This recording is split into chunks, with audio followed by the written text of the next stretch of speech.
मंत्री छगन भुजबळ यांना प्रश्न विचारला। यंदा आनंदाचा शिधा कधी मिळणार साहेब? भुजबळ डायरेक्ट म्हणाले ते काय देणं यंदा शक्य होणार नाहीये। या वेळेला मी सांगितलं ते शक्य होत नाही। खरं तर गेल्या वर्षी हाच आनंदाचा शिधा आनंद दिघे यांच्या नावानं सुरू केला होता आणि आता अचानक तोच शिधा बंद। महिलांनी संताप व्यक्त केलाय। आनंद दिघे साहेबांच्या आत्म्याला काय वाटत असेल? गरिबांना फसवाल तर तुमची दिवाळी काळी केल्याशिवाय राहणार नाही, असा संताप महिलांनी व्यक्त केलाय। एकीकडे शेतकरी सगळे धाय मोकळून रडतायत। पुरामुळे सगळ्यांचे संसार रस्त्यावर आलेले आहेत। लाडक्या बहिणींचा निधी तर आलेलाच नाहीये। विधवा निराधार महिलांना पण 1 रुपया गेले वर्षभर पेन्शन आलेली नाहीये।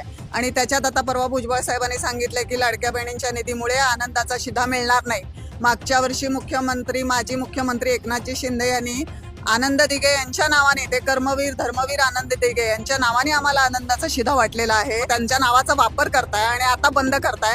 त्यांच्या आत्म्याचा तरी विचार करा तुम्ही। आणि या गोरगरीब महिला आता सध्या कुठूनही सगळ्या चारी बाजूनी कोंडी झालेली याची, या आशेने रेशन दुकानावरती फक्त चक्रा मारतायत। त्यासाठी आमचं विनवणी आहे की तुम्ही आनंदाचा शिधा हक्काचा आहे आणि त्यांच्या नावाने चालू केलेला आहे, तो कुठल्याही परिस्थितीत बंद करता कामा नये, नाहीतर तुमची दिवाळी या महिला काळी केल्याशिवाय राहणार नाही।